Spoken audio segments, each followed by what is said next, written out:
Hola para todos, un saludo muy especial para cada uno de ustedes que a esta hora se sintoniza a través del canal de YouTube.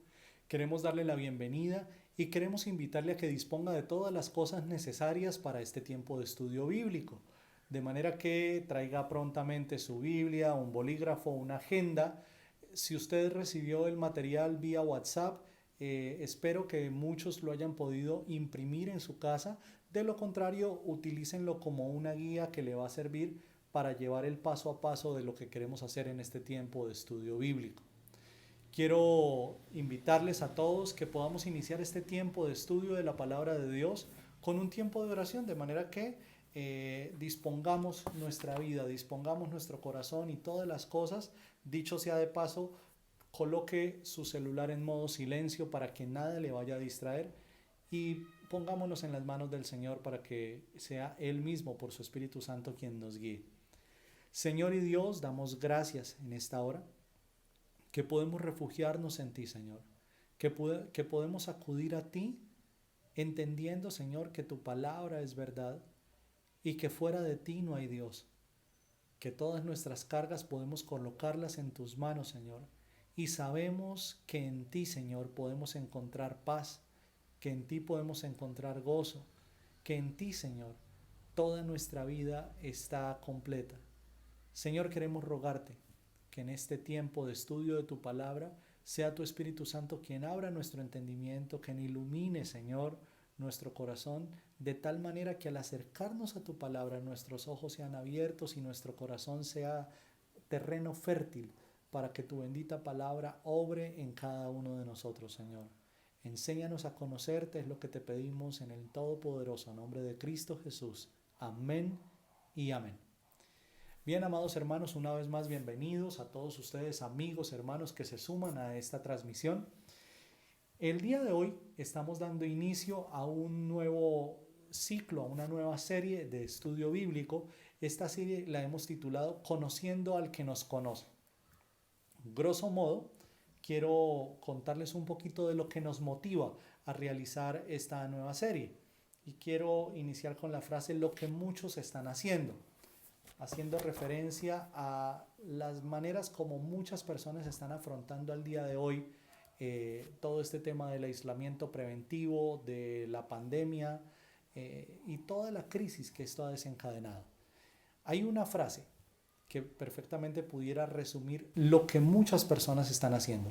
Y es una frase acuñada por el teólogo Agustín de Hipona, luego mucho más tarde utilizada por Martín Lutero y posteriormente utilizada y pudiéramos decir que enriquecida también por el teólogo Karl Barth.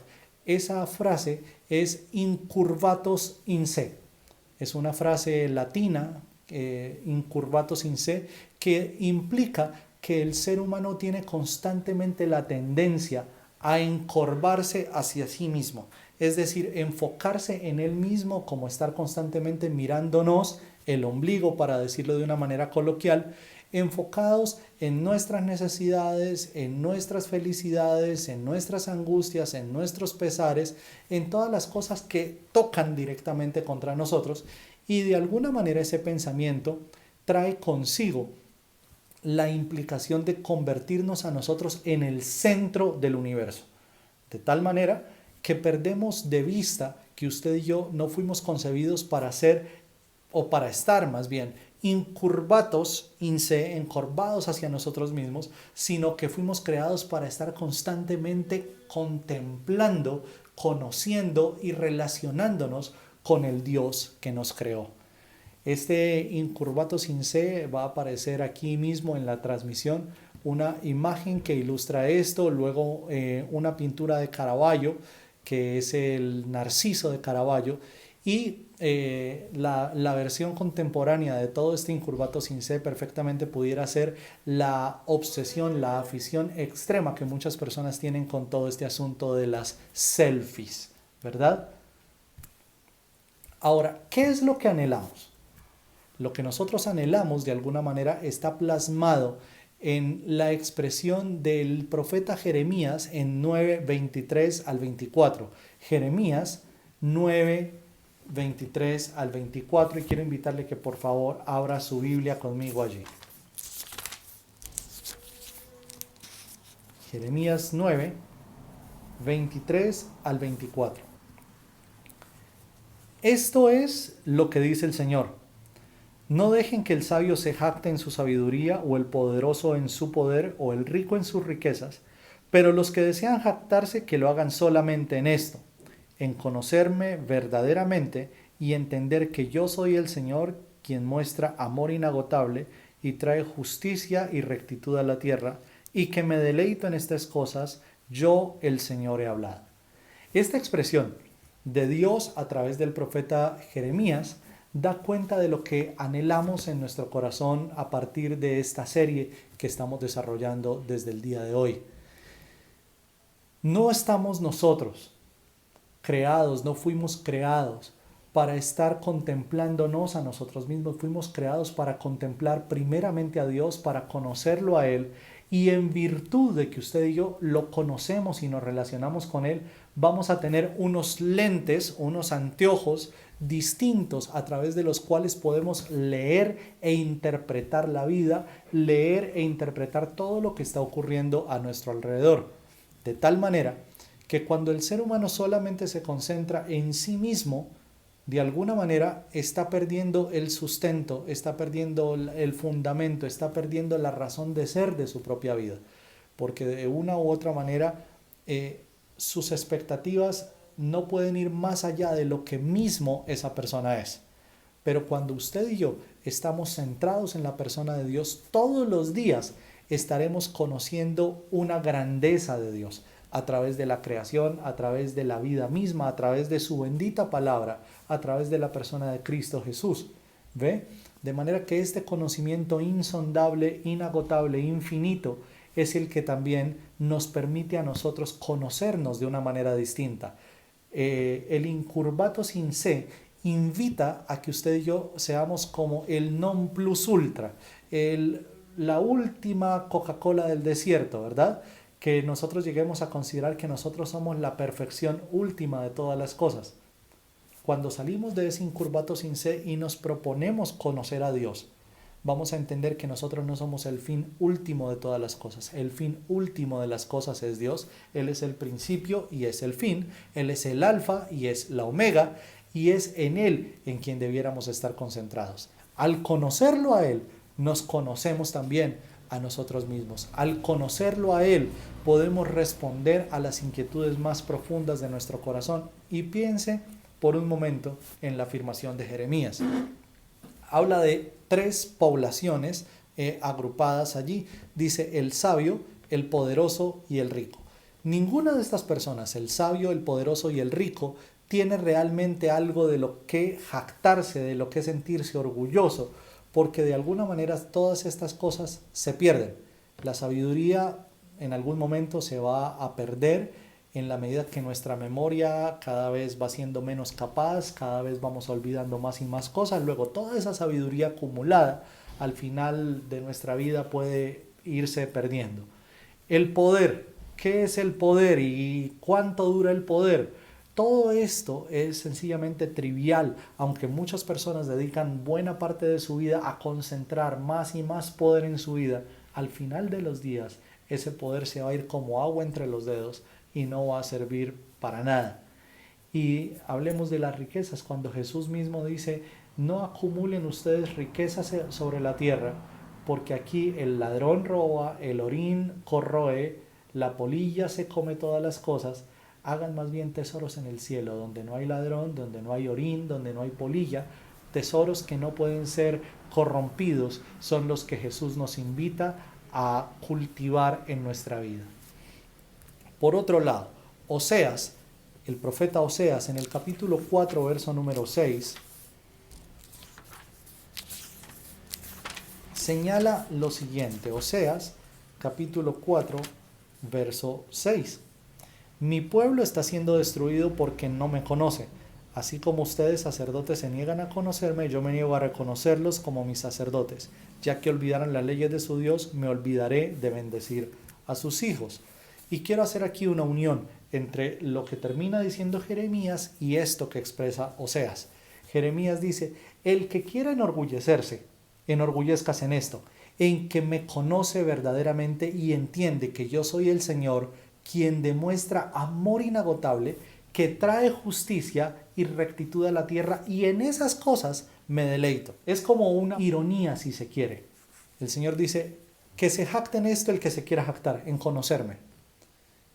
Y es imposible que nos jactemos de conocer a Dios, porque nadie, humanamente hablando, puede llegar a conocer a Dios al 100%.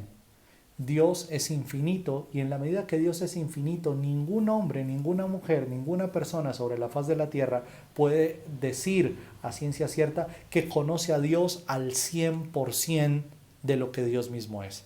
De manera que no hay espacio en el conocimiento de Dios para la jactancia humana. Al contrario, en lo que más usted y yo nos aproximamos a la palabra de Dios, cuanto más llegamos a conocer de Dios, más humildad esto debiera producir en nuestro corazón, en nuestra vida, porque nos damos cuenta que cuanto más conocemos al alto, al infinito, al soberano Dios, ese conocimiento eterno de Dios nos lleva a reconocer lo pequeñitos, lo ínfimos, lo finitos y lo falibles que usted y yo somos, de manera que no hay chance para la jactancia. Además, uniendo esta afirmación de Jeremías con la afirmación de Oseas, dice el profeta Oseas, mi pueblo está siendo destruido porque no me conoce. Y quiero invitarle a pensar de esta manera también. El conocimiento del que Dios nos habla en este texto, el conocimiento que Dios nos ha hablado tanto en Jeremías como en Oseas, no es un conocimiento simplemente intelectual. No se trata de acumular información acerca de quién es Dios.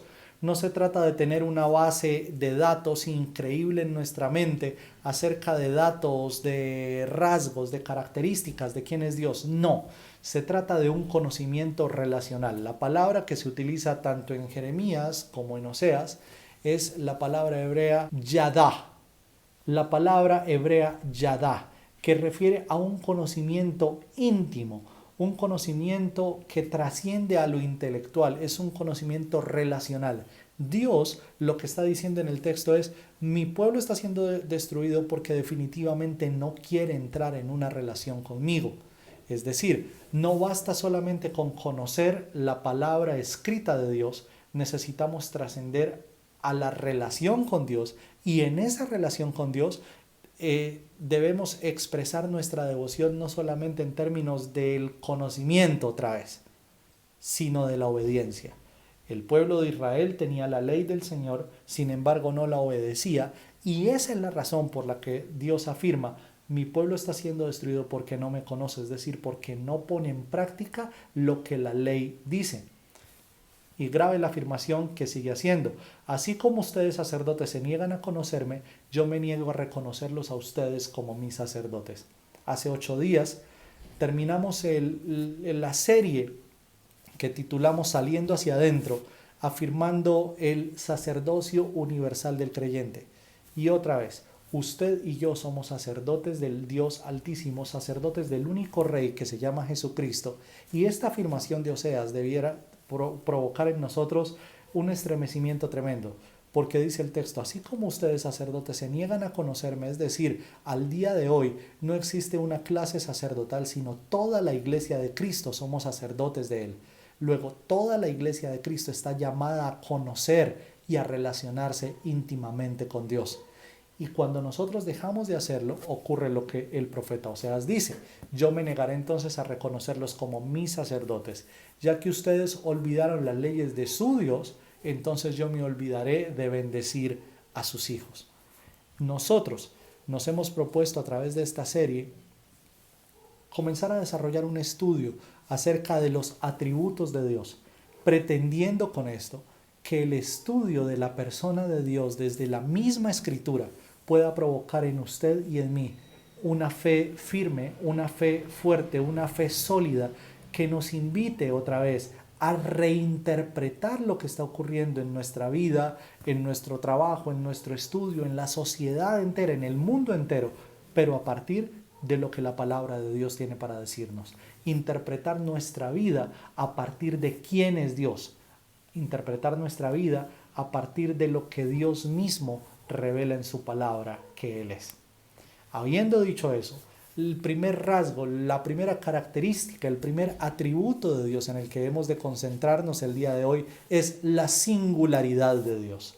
La singularidad de Dios. Entremos en materia en este sentido y no vamos a desarrollar en un solo pasaje de la Biblia este recorrido acerca del atributo de la singularidad de Dios, porque lo que pretendemos también es que usted desde su casa pueda notar que desde Génesis hasta Apocalipsis, es decir, en toda la Biblia, como un tema transversal, aparece cada uno de los atributos de Dios, y por eso se le puede llamar a los atributos de Dios una doctrina bíblica, porque no es tomada solamente de un pasajito o de un pasajito por allí, sino toda la escritura, toda la narrativa bíblica de principio a fin tiene consignada la evidencia de quién es Dios. Este asunto de la singularidad de Dios hemos de comenzarlo a partir de una pregunta retórica que está en Éxodo 15:11. Éxodo 15:11 dice la palabra del Señor, les recuerdo, estoy leyendo de la Nueva Traducción Viviente. Oh Señor entre los dioses, ¿quién es como tú glorioso en santidad, imponente en esplendor, autor de grandes maravillas? Aquí la vocería, es decir, el texto nos está narrando las palabras de Moisés. Y es un hombre que en este momento, en este punto clave de la narración del libro de Éxodo, levanta esta pregunta retórica, una pregunta que ya en sí misma contiene su respuesta, diciendo, oh Señor entre los dioses, ¿quién es como tú, glorioso en santidad, imponente en esplendor y autor de maravillas? Y básicamente la respuesta es, no hay nadie como tú. Esa afirmación, Señor entre los dioses, quiere decir Señor como amo, dueño, el único entre todos los que pretenden mostrarse como dioses. Solamente tú eres Dios, solamente tú eres Rey y tú estás solo, es decir, eres singular, nadie que se compare a ti. Por otro lado, Génesis 1:1, que lo hemos de leer también, mire por favor ahí en su Biblia, no vaya a descuidar su Biblia porque el día de hoy vamos a hacer un recorrido muy grande por muchos textos de la palabra del Señor. Génesis 1:1 no es una tesis que pretende demostrar la existencia de Dios. Génesis 1:1 sencillamente es la afirmación, da por sentado la existencia de Dios. No pretende demostrarle nada a nadie, sencillamente el texto da por sentado que Dios ya existe. Dice, en el principio Dios creó los cielos y la tierra. Luego, antes de que todo esto existiera, ya Dios existía. Y por eso se habla de la singularidad de Dios. Porque Dios es el único ser en todo el universo que puede existir por sí mismo. Es el único ser que tiene existencia autónoma, con todo lo que la expresión autónomo implica. Dios no nos necesita a nosotros, Dios no necesita el aire, Dios no necesita el agua, Dios no necesita nada de lo que creó. Todo lo creado es una expresión del amor de Dios, mas no es una creación que responde a una necesidad en el corazón de Dios. Dios no nos necesita, no nos creó por necesidad, nos creó por amor. Malaquías, el último libro del Antiguo Testamento, Malaquías 3:6. Yo soy el Señor y no cambio. Por eso ustedes, descendientes de Jacob, aún no han sido destruidos. El efecto que la singularidad de Dios tiene consigo es la misericordia. Me explico.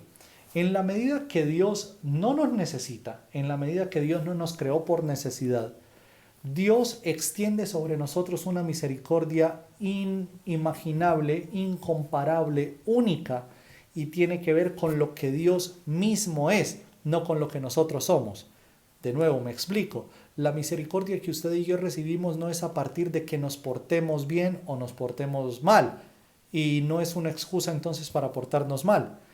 Pero lo que sí quiere decir el texto es que la misericordia que recibimos viene porque Dios es singular y no cambia. Yo soy el Señor y no cambio. Por esa razón, ustedes, descendientes de Jacob, aún no han sido destruidos. Y además, ese atributo nos comunica algo de parte de Dios. Vamos a chequear rápidamente. Efesios 1:5. Efesios 1:5. Dice la palabra del Señor: Dios decidió de antemano adoptarnos como miembros de su familia al acercarnos a sí mismo por medio de Jesucristo. Eso es precisamente lo que Él quería hacer y le dio gran gusto hacerlo. Versículo 11 del mismo Efesios 1. Efesios 1:11 dice: Es más, dado que estamos unidos a Cristo, hemos recibido una herencia de parte de Dios porque Él nos eligió de antemano y hace que todas las cosas resulten de acuerdo a su plan. La escogencia de Dios de cada uno de nosotros para que llegásemos a ser parte de su pueblo, parte de su iglesia, parte de su familia, no tiene que ver con nosotros. Tiene que ver con el estricto y único consejo de Dios. Dios, antes de que todas las cosas existieran, antes de esto que nosotros conocemos como el tiempo, la historia, antes de que todo esto existiera, Dios en su consejo eterno ya había determinado que usted y yo llegásemos a ser parte de sus hijos. Es decir, desde antes que usted y yo estuviésemos en los planes de nuestros padres, de hecho que nuestros padres estuviesen en los planes de ellos, antes de que todo esto existiera, Dios ya había determinado en su consejo que usted y yo llegásemos a ser sus hijos. ¿Ve? De antemano, dice el texto, Él nos adoptó como miembros de su familia por medio de Cristo. Pero también dice, nos escogió de antemano para que todas las cosas resulten conforme a su plan.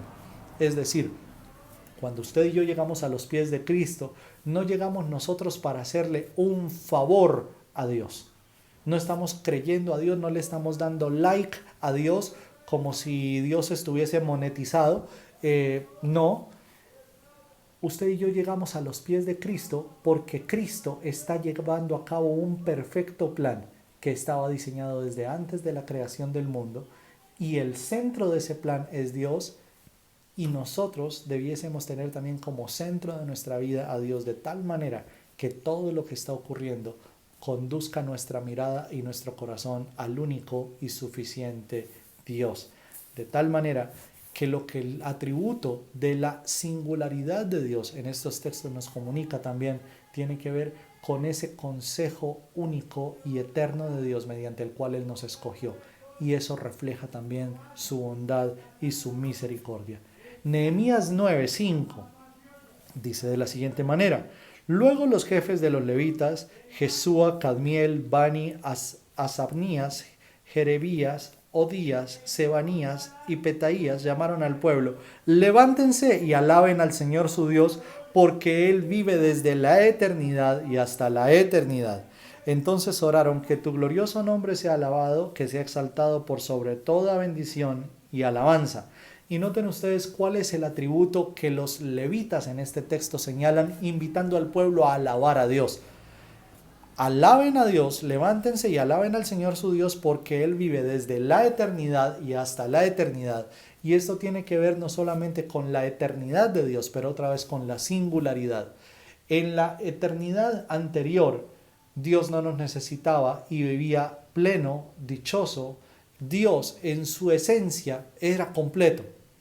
Nos incluyó en la historia al crearnos, y una vez que esta historia termine, porque esta historia va a terminar, va a tener un punto culmen, Dios en esa eternidad seguirá siendo Dios, porque Dios no depende de nosotros para ser Dios.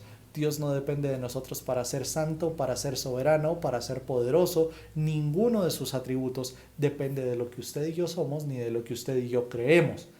Más bien, nosotros sí cambiamos, sí nos enriquecemos, sí nos fortalecemos en la medida que llegamos a conocer al único, suficiente y singular Dios de la Escritura. Habiendo dicho eso, pasamos a la siguiente afirmación, y es que usted y yo no le sumamos nada, no le restamos nada, no le damos nada a Dios. Job es el libro que está justo antes del libro de los Salmos. Job, capítulo 35, versículos 7 al 8, dice de la siguiente manera: Si eres bueno, ¿es algún regalo para él? ¿Qué podrías darle tú? No.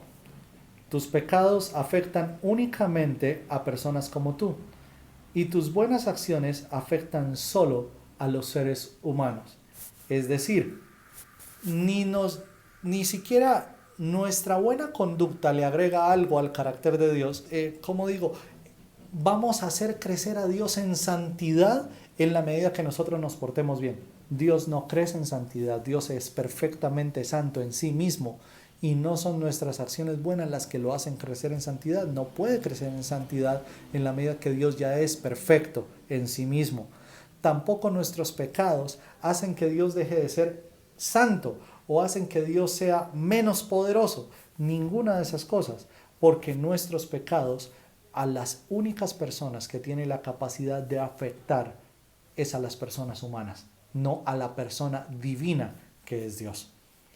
Lucas 10:17. De la misma manera, cuando ustedes me obedecen, deben decir, somos siervos indignos que simplemente cumplimos con nuestro deber. Es decir, cuando nosotros nos portamos bien, no es como, ¡ah, qué lindo que se está portando, qué maravilla! No, Dios no se asombra ni por nuestros aciertos, pero tampoco se asombra por nuestros desaciertos, porque Dios ya nos conoce. En otras palabras, cuando nosotros obramos bien, sencillamente estamos haciendo lo que debiéramos hacer. No es estamos haciendo algo sobrenatural. Como Señor, mira lo sobrenatural que he hecho al obedecerte. No, no es sobrenatural. Es lo esperado por Dios de sus criaturas. Es lo esperado por Dios de parte de sus hijos. Luego nosotros no estamos añadiendo nada al carácter de Dios. Y también Romanos 11, 34 al 36. Romanos 11, 34 al 36 nos recuerda que usted y yo no le sumamos nada, ni le restamos nada a Dios. Pues, ¿quién puede conocer los pensamientos del Señor? ¿Quién sabe lo suficiente para aconsejarlo? ¿Y quién le ha entregado tanto para que Él tenga que devolvérselo? Pues todas las cosas provienen de Él y existen por su poder y son para su gloria. A Él sea la gloria por siempre. Amén.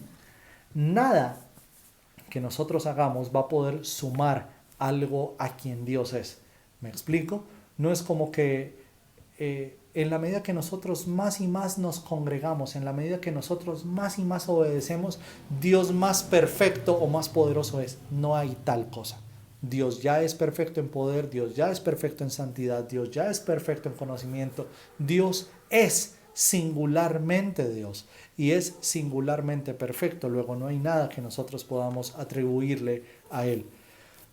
Además, es tan así que ni siquiera los sufrimientos de Cristo o la obediencia de Cristo pudo sumar algo a la esencia de quién es Dios en su divinidad. Hebreos 5 del 7 al 10 afirma lo siguiente. Mientras estuvo aquí en la tierra, Jesús ofreció oraciones y súplicas con gran clamor y lágrimas al que podía rescatarlo de la muerte. Y Dios oyó sus oraciones por la gran reverencia que Jesús le tenía. Aunque era hijo de Dios, Jesús aprendió obediencia por las cosas que sufrió. De ese modo, Dios lo hizo apto para ser el sumo sacerdote perfecto y Jesús llegó a ser la fuente de salvación eterna para todos los que le obedecen y Dios lo designó sumo sacerdote según el orden de Melquisedec.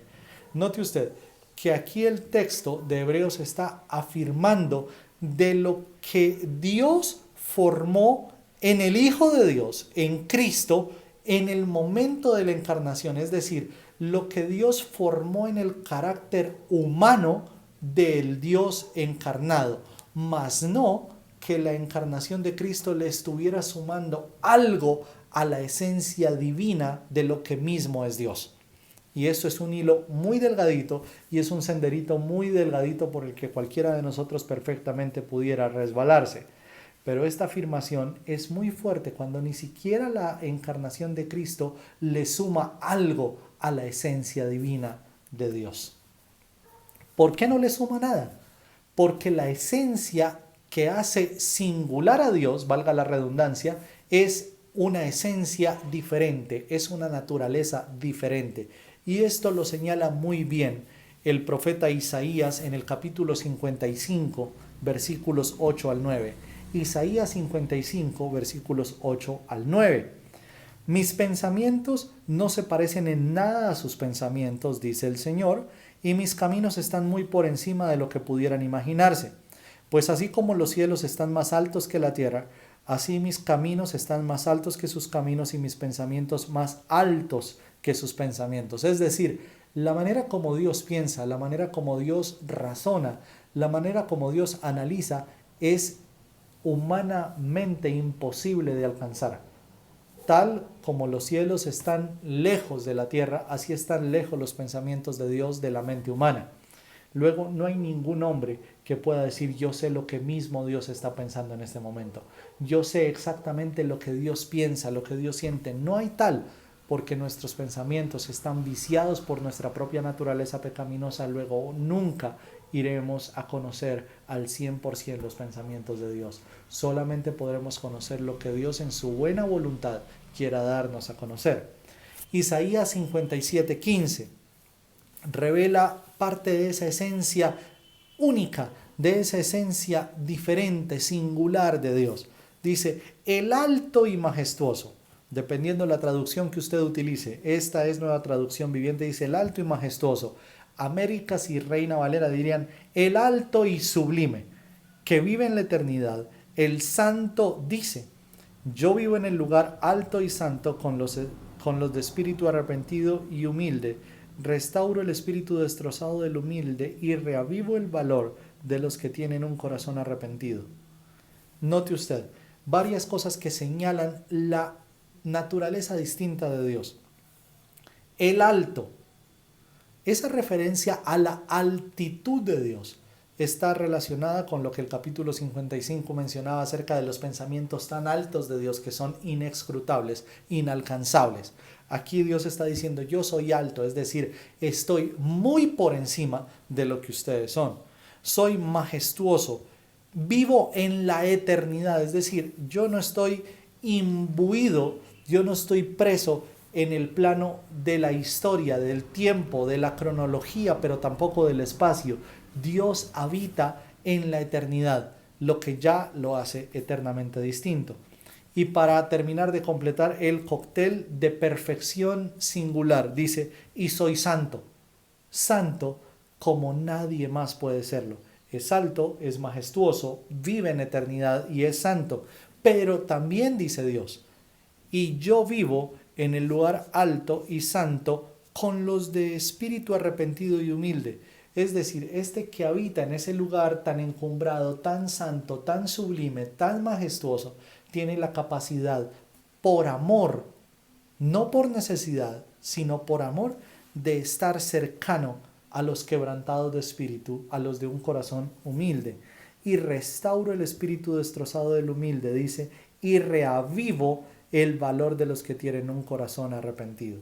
Es decir, este alto y sublime Dios, que es excelso y eternamente diferente a nosotros, se deleita en habitar cerca a sus criaturas. No porque Él nos necesite, sino porque Él nos creó con la necesidad vital de estar en relación perfecta con Él.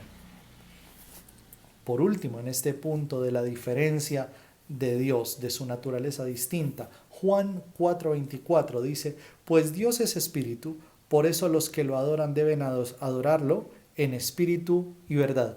La naturaleza de Dios no es corpórea, no es física, no es material, Dios es espíritu. Luego, cuando usted y yo queremos adorar a Dios, tenemos que adorarlo como el Espíritu Santo en su palabra nos enseña que debemos hacerlo. No es como a usted y a mí se nos ocurre que debe ser la adoración a Dios. No es como a usted y a mí en un destello de brillantez humana se nos ocurre que a Dios le gustaría esto o aquello. No, en su palabra, dada por el Espíritu mismo de Dios, Dios ya nos manifestó lo que Él quiere y cómo Él gusta ser adorado, cómo Él demanda ser adorado. Ahora, ojo, porque este Dios eternamente distinto, eternamente singular, este Dios tan alto, se nos ha dado a conocer a nosotros a partir de sus obras. Isaías 40, 15 al 18. Mire por favor en su Biblia. No, porque todas las naciones del mundo no son más que un grano de arena en el desierto, no son más que una capa de polvo sobre la balanza. Él levanta el mundo entero como si fuera un grano de arena. toda la madera de los bosques del Líbano y todos los animales del Líbano no serían suficientes para presentar una ofrenda quemada digna de nuestro Dios. Las naciones del mundo no valen nada para Él, ante sus ojos cuentan menos que nada, son solo vacío y espuma. ¿Con quién podemos comparar a Dios? ¿Qué imagen se puede encontrar que se le parezca? Y otra vez, todo lo que Dios ha creado testifica de la grandeza de Dios. Y esto tiene que ver con lo siguiente: el mundo creado por Dios, siendo tan grande, tan hermoso, tan majestuoso, tan excelso también, no termina de ser suficiente para darlo como ofrenda al Dios eterno y creador de todas las cosas. Dice también Isaías 40, ahí mismo, versículos 22 al 23. Dios se sienta sobre el círculo de la tierra, la gente que hay abajo le parecen saltamontes. Él despliega los cielos como una cortina y hace con ellos su carpa. Él juzga a los poderosos del mundo y los reduce a nada. Y otra vez, todo esto que nosotros vemos a nuestro alrededor, las montañas, los edificios, las naciones, los imperios del mundo que nos parecen fascinantes, terminan siendo nada ante la presencia de Dios. Luego, todo esto tan grande que nosotros vemos es apenas una sombra ínfima de lo que mismo es la grandeza de Dios. Todo esto que nosotros vemos es un reflejo, pero es un reflejo pálido de lo que es Dios en toda su plenitud.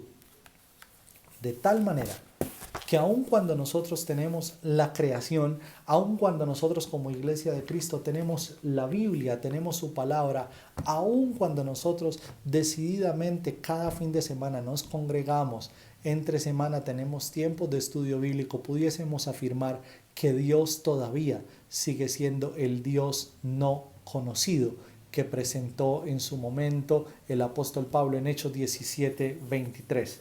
Si usted tiene su Biblia, vaya conmigo a ese pasaje, Hechos 17, 23, donde dice: porque mientras caminaba observé la gran cantidad de lugares sagrados, y uno de sus altares tenía la siguiente inscripción: a un Dios desconocido. Este Dios a quien ustedes rinden culto sin conocer, es de quien yo les hablo. Es la manera como el apóstol Pablo encontró el vehículo para comunicar el Evangelio de Jesucristo en medio de la cultura griega, allí en el Areópago, en la ciudad de Atenas. Allí el apóstol Pablo está dándole a conocer a estos hombres de letras, a estos hombres llenos de filosofía, llenos de imaginerías en su cabeza, que tienen un panteón lleno de diosesitos, pero aún en medio de esos dioses, a los que les tienen nombre, hay un Dios al que ellos llaman el Dios desconocido. Y de ahí se pega el apóstol Pablo para decirles: de ese Dios que ustedes desconocen es que yo quiero hablarles. Al día de hoy, la cultura nuestra tiene no unos, tiene múltiples dioses. Dioses que se pueden ver y dioses que no se pueden ver. Dioses palpables, dioses impalpables. Pero el Dios de la Escritura sigue siendo todavía un misterio aún para muchos cristianos, que en medio de toda la vida, en medio de todas las crisis, en medio de todas las circunstancias, en lugar de mirar hacia Dios para conocerlo, prefieren encorvarse hacia sí mismos para lamentarse de sus desdichas y para lamerse sus heridas. Por eso resulta fundamental que usted y yo miremos hacia Dios para conocerlo y conocer su voluntad, y de esa manera tengamos claro cuál es el camino que Dios quiere que usted y yo transitemos. Romanos capítulo 1, versos 18 al 20, hablan precisamente de cómo Dios en la creación nos testifica de Él, y aún así nosotros hemos decidido en muchos momentos ignorar el testimonio de la creación acerca de quién es ese Dios singular y único que nos ha llamado para que seamos sus hijos. Dice Romanos 1, 18. Pero Dios muestra su ira desde el cielo contra todos los que son pecadores y perversos, que detienen la verdad con su perversión. Ellos conocen la verdad acerca de Dios porque Él se la ha hecho evidente, pues desde la creación del mundo todos han visto los cielos y la tierra. Por medio de todo lo que Dios hizo, ellos pueden ver a simple vista las cualidades invisibles de Dios, ¿Cuáles son esas cualidades invisibles? Su poder eterno y su naturaleza divina. Así que no tienen ninguna excusa para no conocer a Dios. Aun cuando nosotros llegásemos a perder el texto bíblico, llegásemos a extraviar la revelación escrita de Dios, existe una revelación natural que es la creación. La montaña, la planta, el animal, el río, todo lo creado testifica de la grandeza única y singular de Dios. De manera que ninguno de nosotros pudiese llegar a tener excusa de decir es que a mí no me predicaron. Sí nos predicaron, porque el libro natural de Dios, que es la creación, nos ha predicado desde el momento en que abrimos nuestros ojos a la existencia de la grandeza de Dios. Ahora, el Nuevo Testamento extiende para nosotros ese testimonio de la singularidad de Dios. ¿De qué manera lo hace? El mismo apóstol Pablo, escribiéndole a Timoteo en la primera carta, primera a Timoteo 6, 15 al 16, dice de la siguiente manera: pues en el momento preciso, Cristo será revelado desde el cielo por el bendito y único Dios poderoso, el Rey de todos los reyes y el Señor de todos los señores. Él es el único que nunca muere y vive en medio de una luz tan brillante que ningún ser humano puede acercarse a él. Ningún ojo humano jamás ha visto y nunca lo hará. Que a él sea todo honor y todo poder para siempre. Amén. Pablo, escribiéndole a Timoteo, exalta la singularidad de Dios, es decir, la esencia que lo hace eternamente diferente a lo que usted y yo somos y eternamente diferente a lo que toda la creación es. Dice, Cristo será revelado. ¿Cuándo? En ese preciso momento que solo lo conoce Dios, en ese preciso momento ha de ser revelado como el Rey de Reyes, como el Señor de Señores, lo que ya lo hace único y singular, pero también dice, es único porque nunca muere y vive, habita en medio de una luz que es tan brillante que ningún ser humano puede acceder a ella. Ningún ojo humano lo ha visto cara a cara y ningún ojo lo hará, dice el apóstol Pablo. Que a Él sea la gloria, a Él sea el honor, por siempre y para siempre. Y otra vez, lo que Pablo está exaltando es la singularidad de Dios.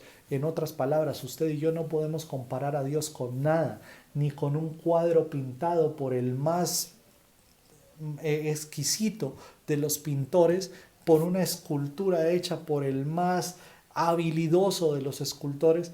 Ninguna cosa puede ser comparada con Dios, porque Dios sencillamente es único, diferente, es excelso, es incomparable. La altura de Dios no puede ser comparada con ninguna cosa que esté a nuestro alcance. Ahora, usted y yo jamás podremos llegar a conocer a Dios, como dice el apóstol Pablo en este texto, sino cuando Dios quiera dársenos a conocer. En otras palabras, el conocimiento que usted y yo tenemos de Dios no se da a partir de un ejercicio académico. No es como que yo voy a la universidad para conocer a Dios. No, yo voy a la universidad y adquiero conocimiento, pero conocer a Dios es un asunto relacional. Otra vez recuerde la palabra yadá del hebreo, que habla acerca de ese conocimiento íntimo, relacional, de ese conocimiento de estar estrechados de manos y caminar diariamente, estrechados de manos con Dios. Ese conocimiento no lo da ninguna universidad, ningún seminario, ningún instituto. Ese conocimiento solamente lo da Dios cuando Él quiere revelarse y darse a conocer a alguien. Éxodo 33, 18 al 23. Éxodo 33, 18 al 23 dice lo siguiente. Moisés respondió: te suplico que me muestres tu gloriosa presencia. El Señor respondió: haré pasar delante de ti toda mi bondad y delante de ti proclamaré mi nombre, Yahvé. Pues tendré misericordia de quien yo quiera y mostraré compasión con quien yo quiera. Sin embargo, no podrás ver directamente mi rostro porque nadie puede verme y seguir con vida. El Señor siguió diciendo: párate cerca de mí sobre esta roca. Cuando pase mi gloriosa presencia te esconderé en la grieta de la roca y te cubriré con mi mano hasta que yo haya pasado. Después retiraré la mano y dejaré que me veas por detrás, pero no se verá mi rostro. Y otra vez, Dios se da a conocer en los términos que Él quiere darse a conocer. Moisés, nada menos y nada más que Moisés, este hombre siervo de Dios, que decía que hablaba cara a cara con Dios como habla cada quien con su amigo, y dice aún así el texto que Dios no le permitió que viera su rostro. Dios no le permitió que viera su cara. Y dice, tendré misericordia del que quiera tener misericordia, me mostraré a quien yo quiera mostrarme, pero otra vez, solamente te dejo ver una parte de quien yo soy, no todo mi ser. Mateo 11:27 afirma, esto ya es Jesús, diciendo, mi Padre me ha confiado todo. Nadie conoce verdaderamente al Hijo excepto el Padre, y nadie conoce al Padre excepto el Hijo, y aquellos a quienes el Hijo decide revelarlo. Y Jesús claramente aquí está colocando un camino de conocimiento, y no es un camino intelectual, no es un camino de iluminación, es un camino de relación. Dice, nadie conoce al Hijo, solo el Padre, y nadie conoce al Padre, solo el Hijo lo conoce. Y todos aquellos a quienes el Hijo, por su buena voluntad, se los quiera dar a conocer, ellos son los que conocen al Padre.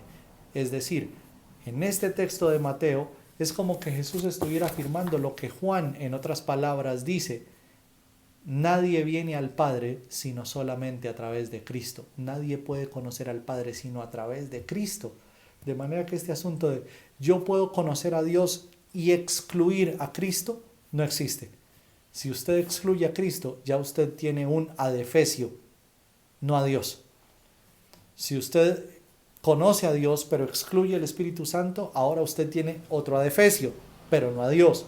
Si usted decide, yo quiero más bien como quedarme con el Hijo y con el Espíritu Santo y excluir al Padre, es otro adefesio, porque el Dios de la palabra, el Dios de la Escritura, es un solo Dios manifestado en tres personas, Padre, Hijo y Espíritu Santo. Los tres coexisten, los tres son coiguales, coeternos, cosustanciales, pero Dios habita de esa manera y eso lo hace eternamente diferente, que siendo tres, a la par es solamente uno. Primera a los Corintios, capítulo 2. Primera a los Corintios, capítulo 2, versos 10 al 14. Pero fue a nosotros a quienes Dios reveló esas cosas por medio de su Espíritu, pues su Espíritu investiga todo a fondo y nos muestra los secretos profundos de Dios. Nadie puede conocer los pensamientos de una persona excepto el propio Espíritu de esa persona, y nadie puede conocer los pensamientos de Dios excepto el propio Espíritu de Dios. Y nosotros hemos recibido el Espíritu de Dios, no el espíritu de este mundo, de manera que podemos conocer las cosas maravillosas que Dios ha regalado. Les decimos estas cosas sin emplear palabras que provienen de la sabiduría humana. En cambio, hablamos con las palabras que el Espíritu nos da, usando las palabras del Espíritu para explicar las verdades espirituales. Pero los que no son espirituales no pueden recibir esas verdades de parte del Espíritu de Dios. Todo les suena ridículo, no pueden entenderlo porque solo los que son espirituales pueden entender lo que el Espíritu quiere decir. Agustín de Hipona, San Agustín, decía, resumiendo esto que el apóstol Pablo plantea en 1 Corintios 2, 10 al 14, solo las personas que tienen el Espíritu de Dios pueden llegar a entender la palabra de Dios. En otras palabras, solo cuando Dios nos dota de su Espíritu Santo es que usted y yo podemos comenzar a conocerlo a Él. Y otra vez, no es un conocimiento adquirido intelectualmente, no es un ejercicio de investigación, no es un ejercicio meramente académico, es un ejercicio primeramente relacional. Dios quiere darse a conocer, Dios quiere revelarse, pero solamente lo hará con aquellos con quienes Él quiera hacerlo. Y segunda a los Corintios 4:6. Pues Dios, quien dijo que haya luz en la oscuridad, hizo que esta luz brille en nuestro corazón para que podamos conocer la gloria de Dios que se ve en el rostro de Jesucristo. De nuevo, ¿Cómo conocemos a Dios? A través de Cristo. ¿Y cómo conocemos a Cristo? A través de su bendita palabra. ¿Y cómo hacemos para entender la palabra? Solamente por la obra iluminadora del Espíritu Santo de Dios. Y ahí tenemos a la Trinidad obrando plenamente en conjunto para que usted y yo podamos estar en comunión con Dios. ¿Cuáles son las bondades que se derivan de conocer a Dios y por qué insistimos tanto en este asunto de que es bueno conocer a Dios, al Dios singular, al Dios eternamente diferente? Amós 5:6.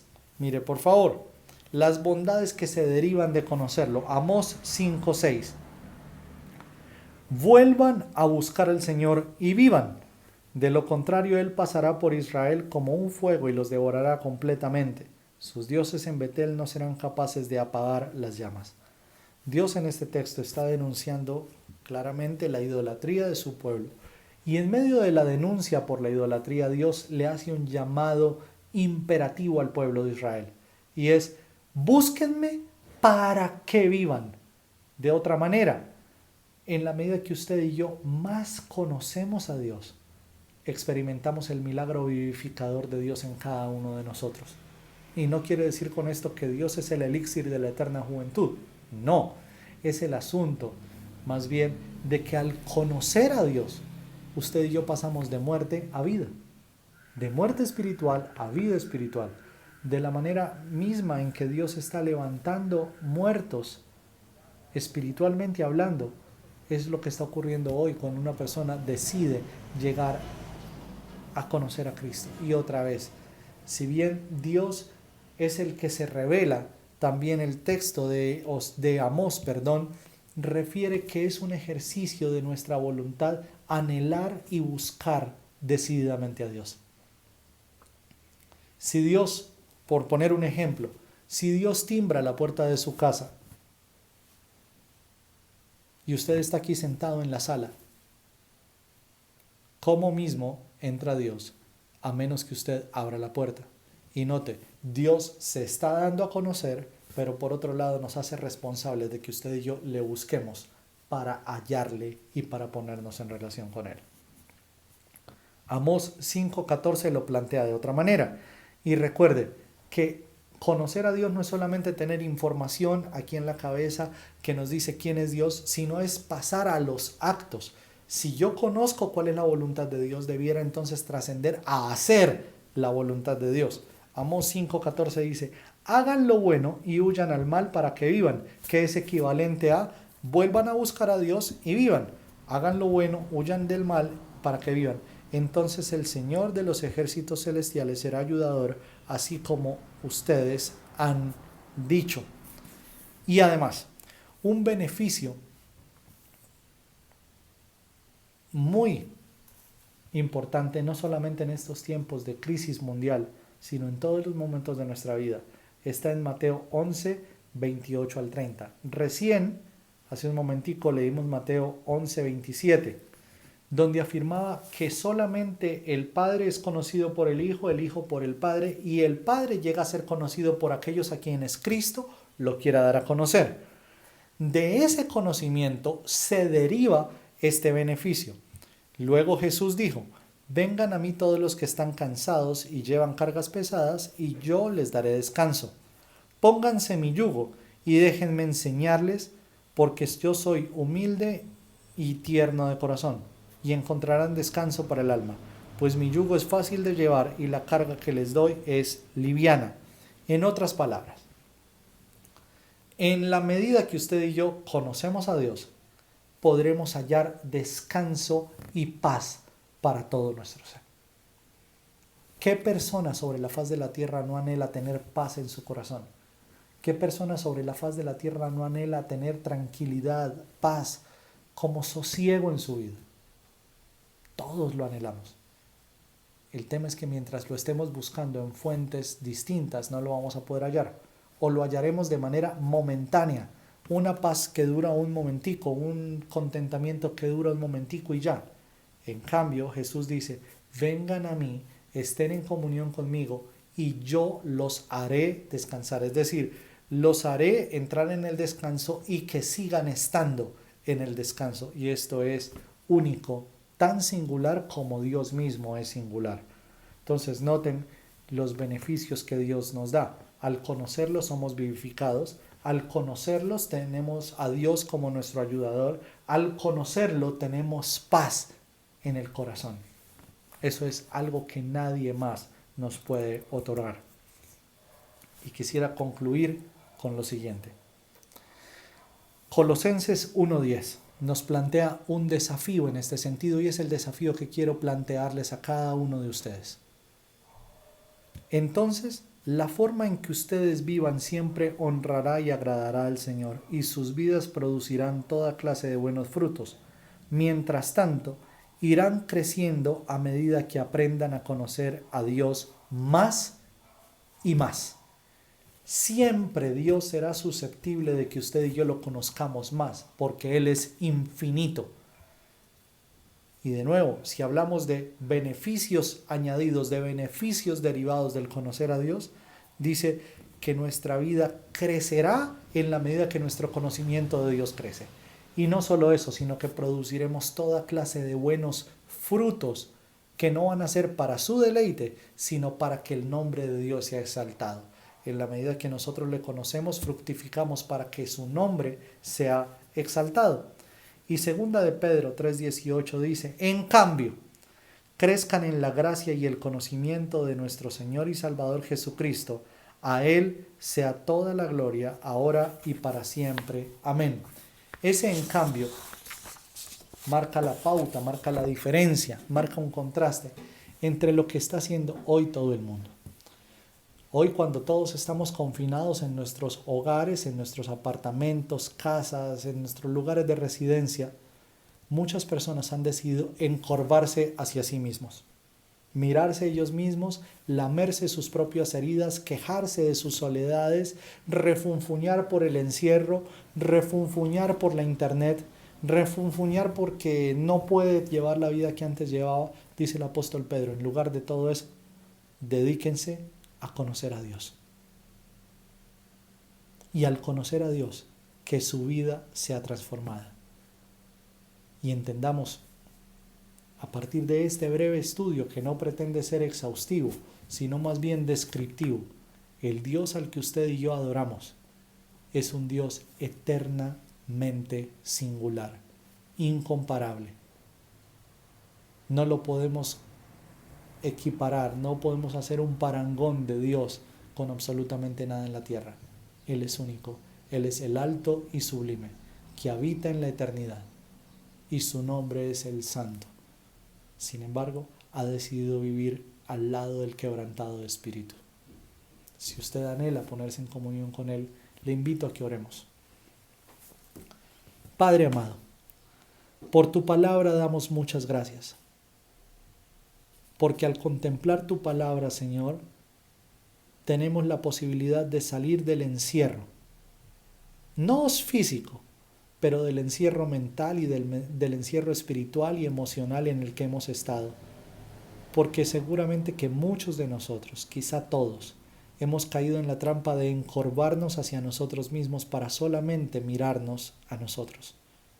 Cuando tu palabra nos enseña que fuimos creados para estar en comunión contigo, para contemplarte y adorarte a ti, Señor. Enséñanos a conocerte como el único y singular Dios, como el incomparable, como el eternamente diferente que eres tú, Señor. Y que al conocerte, nuestra alma pueda encontrar en ti reposo, que podamos crecer y producir frutos buenos para ti, y que al crecer en ese conocimiento nuestra vida sea vivificada, valga la redundancia, Señor. Que nuestra vida torne de ser una vida seca a ser una vida verde, fructífera, frondosa, Señor. Que nuestra vida pueda ser como la del hombre que tú describes en el Salmo 1. Será como árbol plantado junto a corrientes de agua, que da su fruto a su tiempo y su hoja nunca cae. Señor, nos acercamos a tu palabra para conocerte y clamamos que a través de tu Espíritu Santo podamos permanecer en correcta relación contigo. Bendito y alabado sea tu nombre por siempre y para siempre. Amén y amén. Amados hermanos, Dios les bendiga. Gracias por disponer su tiempo, por disponer de sus recursos también, de todo lo que usted tiene en su casa para poder llevar a cabo este tiempo de estudio bíblico. A todos ustedes que nos están viendo vía YouTube, un abrazo muy grande, que el Señor les bendiga y que Dios nos dé a todos la gracia de seguirle conociendo más y más.